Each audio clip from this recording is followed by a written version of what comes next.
Kanina lamang ay isa siyang misteryosang babae. Ang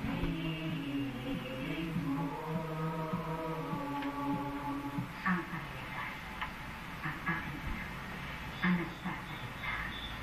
Nilaban na niya kapag sarado ang puso, takot, nakakamtan. Pero ngayon ay wala na siyang pinag-iba sa atin. Binit ang tawag sa atin, pero tunay kong pangalan Binita. Binit na laang ay nakakalahan. Kwento ni Benita, unang nagpakita sa kanya si Maria Makiling nang magkaroon ng landslide sa kanilang lugar noong bagyong Milenyo.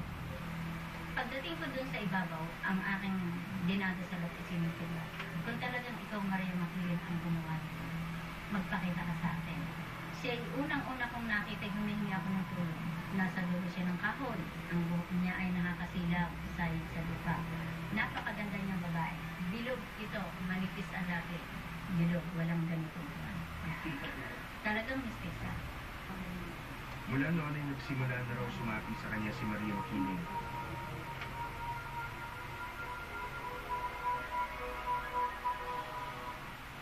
Sa bayang ito, may mga tinatawag na kaagapay si Bennett. Sila ang mga taong naniniwala kay Lola Maria. Ilan daw sa kanilang pinagpakitaan na ni Lola Maria, pero tila nagkakaiba-iba sila ng paglarawan sa diwata ng bundok. Doon ko nakakita sa kanyang katauhan yung hindi ko silinet, hindi ma-ganap yan ang makuha. Pero kakadit lang ang nakita siya. Nakikita ako mismo nasa harap ko.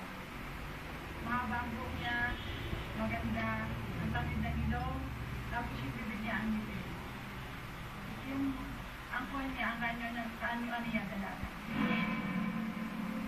Para sa isang paranormal expert na gaya ni Jay Mendoza, mas maraming tanong ang nabuo sa kanyang isipan kaysa mga tip ng kasagutan.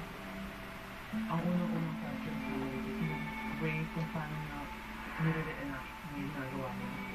The gesture, yung way yung pagsasalita niya, yung piniripinari, and masasabi mo talaga na kinokontrol.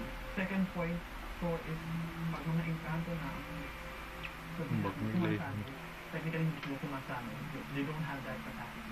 Kasi hindi nila kayang gawin yun, unlike mga ghosts. Pag sila na yung gumagalaw sa tao, violent yung mga tao, hindi sila ganun kakalmado. Ipinasuri din namin sa isang psychologist ang kuha namin kay Bennett. Based doon sa aking mga nakita mga simptomas na nakita ko na ang tao ito ay mayroong dissociative identity disorder or dating tinatawag natin multiple personality disorder. Nang ibig sabihin nito na isang tao ay pwedeng magkaroon ng magkaibang katauhan. Kasi ang sintomas din ng multiple personality disorder or dissociative identity disorder ay tinatawag natin depression. Nagkaroon siya ng tinatawag natin hallucination. Hiting-hingit, nilisan, itiwan, kaisipang lahat sa akin. Pahibating bawa.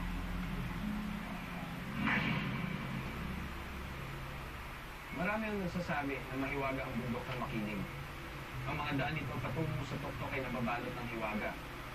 Marami rin ang nagsasabi na ang mga tao nagpapalipas ng gabi dito ay kadalasang umuwi ng may kwento ng kababalaghan.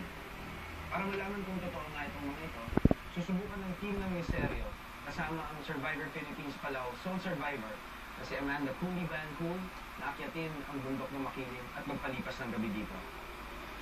So Amanda, handa ka na ba? Handa na, pero na Mariah, siyempre, ano pa rin yung kaling mo ba? Lalo na yung mga nagiging hindi mo mangyayari sa din mo. Nakakatakot ng konti, nakakalimutan. Pero siyempre, incorporate natin yung pagiging soul survivor. Pakita akong matakot. Bakit? I can tell. Well, sana magandang maging experience mo dito sa misteryo. Sana. Sige, ito na natin ito.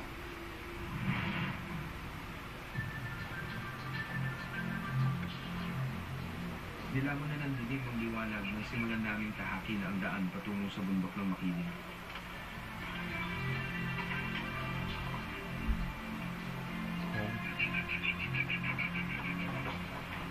Bale, andito po tayo ngayon sa may Santo Tomas Trail sa paanan ng Bundok Makiling. Bale, medyo gabi na po kaya naisipan po namin kasama ng mga paranormal experts mountaineers na dito na kami mag-set ng camp kasi delikado kung didiretso pa kami. So ngayon, yung mga aso, kung ano yung mga naririnig namin, mas safe kung dito na kami. Sa isang liblib na lugar na ito, magpapaumaga ang grupo namin. Isa lamang ng Santo Tomas Trail sa mga jump-off site paakyat ng Mount Makiling.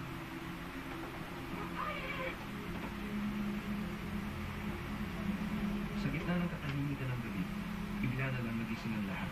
Dahil daw ito sa mga bisitang nagparamdam sa mga paranormal expert at mountaineers. Kita mami. Oo, kasi hindi naglalaro nga dito eh. Ano yung nilalaro? Yung tangan sa atin. Umiikot sa kampo. Talaga? Oo. Siguro makatulog lang. Hindi ko talaga. Dito.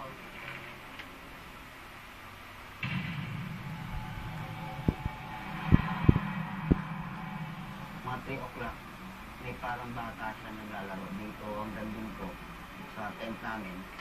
Sa ikot-ikot lang. Yun yung mga naramdaman namin kagabi. Yung mga gumagawa ng ingay, nakikita natin sila sa bata, pero these were elementals. We call them duende sa common term natin, sa minister natin. So, thankful lang to that. Hindi man sila harmful. Now, yung second instance, nakakita sila ng shadow na figure, I am thinking na isa siyang shapeshifter kasi hindi ko siya naramdaman. Kasi hindi rin siya naramdaman ni Paula. Kasi yung frequency ng energy nila is pareho sa level ng frequency ng energy ng mga tao, ng mga hayop, kaya nagagaya nila. Ano kaya ang ibig sabihin ng mga pagbisita nito? Isa kaya itong babala na